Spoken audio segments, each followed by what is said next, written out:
Today is March the 5th, 2026. This CD was made 15, 20, 25 years ago. I don't remember when. I didn't date all of them. But this is the Great Salk Vaccine Fiasco and the truth about the Qatar incident that you're not going to hear anywhere else. Let's take a listen.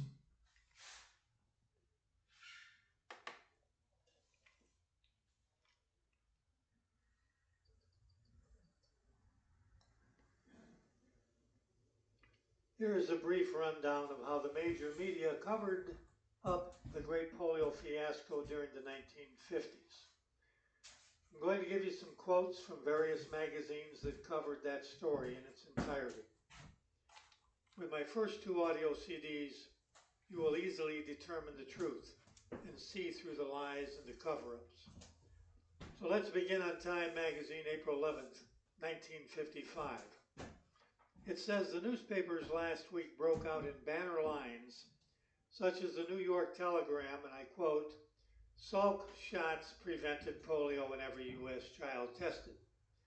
This assertion was patently wrong, for in at least 4 states where there was no doubt the children got the real vaccine, health officers admitted that some of the vaccinated had developed polio, including some paralytic cases. End of quote. And this was a day before the announcement that Salk vaccine was safe, effective, and potent. Now I have in front of me a newspaper dated April 12th, 1955. This is from Massachusetts. It's the Pittsburgh Sentinel. I quote Dr. Francis's official report that declared the vaccine had produced an extremely successful effect.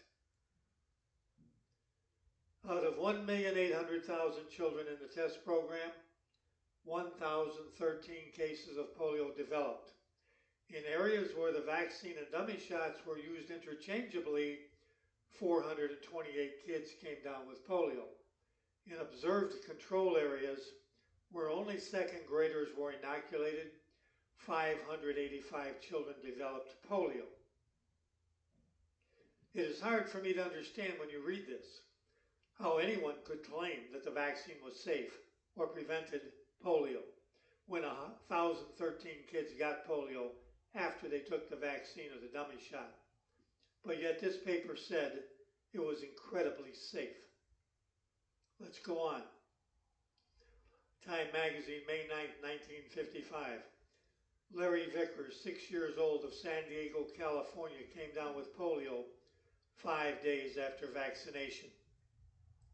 A 13-month-old boy from Idaho came down with polio.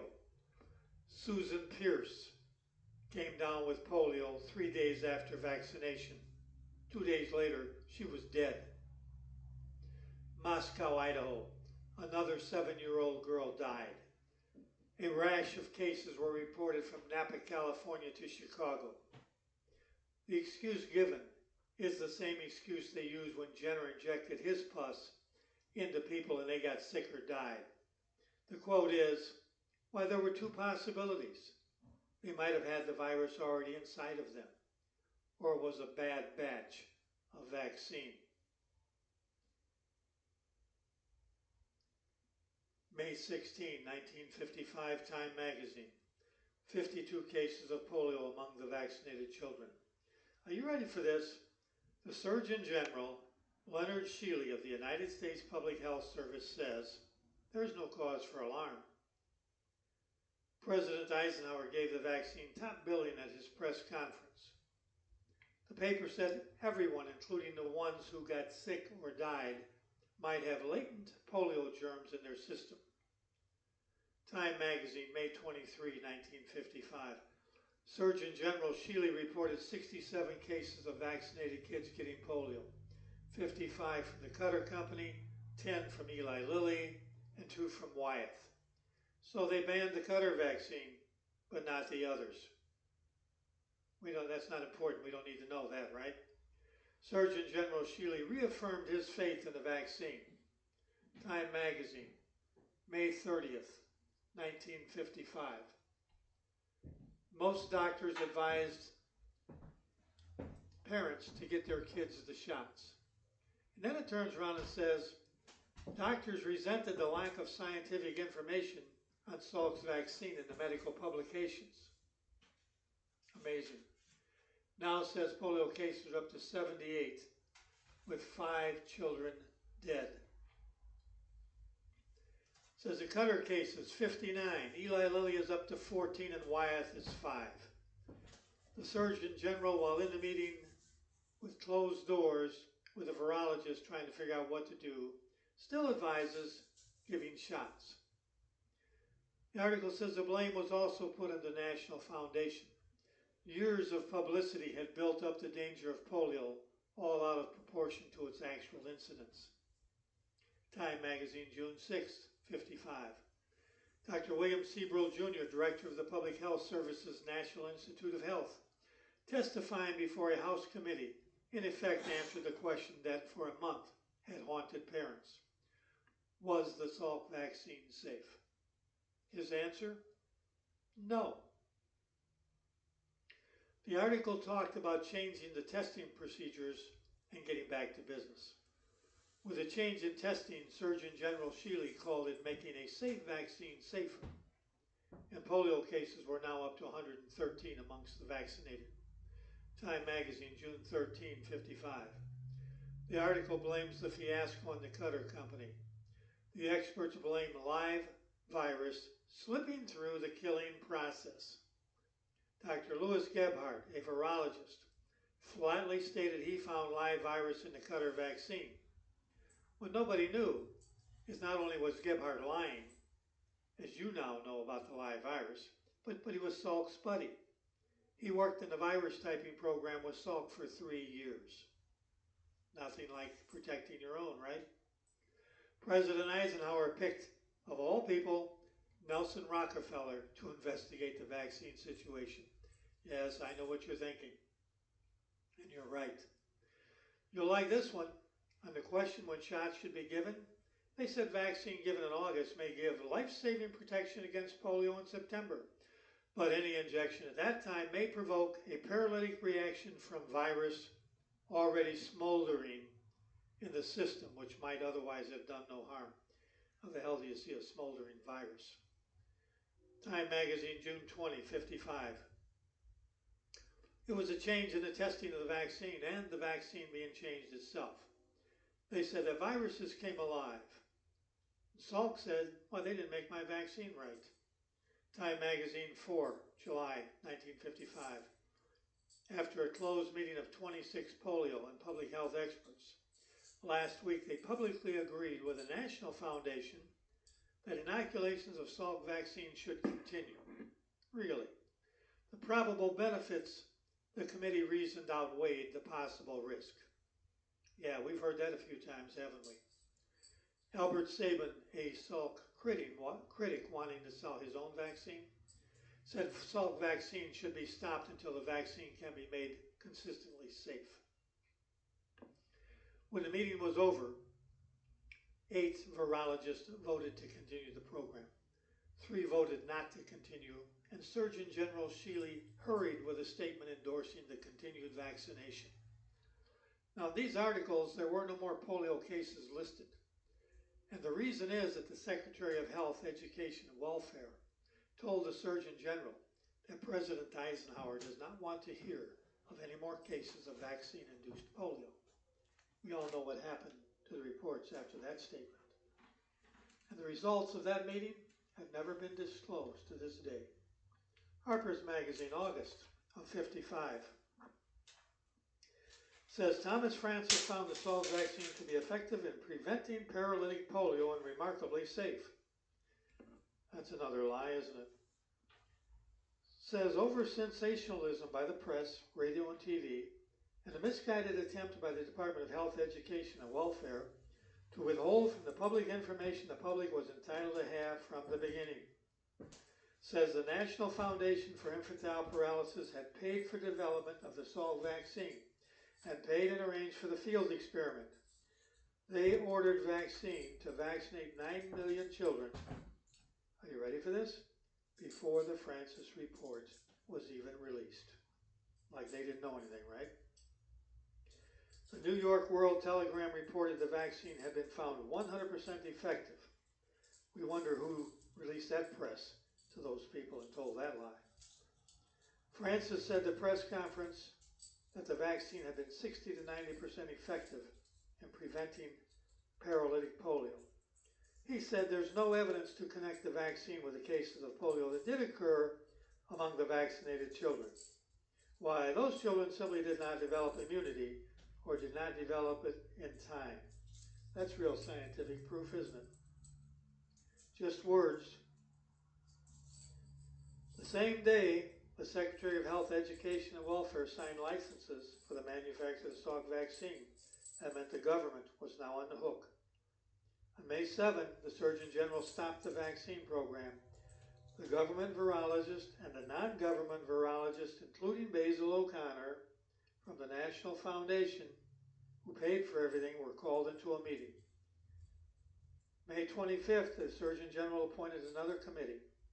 A couple of representatives of the Public Health Service and 5 polio experts, including Dr. Salk. They recommended changes in the testing procedure. That's amazing. They wanted to change the testing procedure rather than calling the whole program completely off.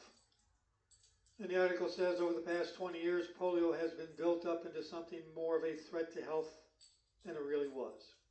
This buildup was due to the National Foundation for Infantile Paralysis annual drive to raise money. The article says the Salk vaccine is one of the most thoroughly tested biological products in history. And by the way, the worst number of cases, the year was 1952, with a little over 21,000 cases of paralytic polio. There were 160 million people roughly in the country at that time. Do the math and you will know just how rare polio really was. The article says the Department of Health, Education, and Welfare and the Public Health Service has not been candid with the public.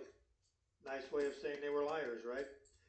The writer says, who's a medical doctor by the way, he visited the National Institutes of Health and was not permitted to see any public health service, scientific, or technical people.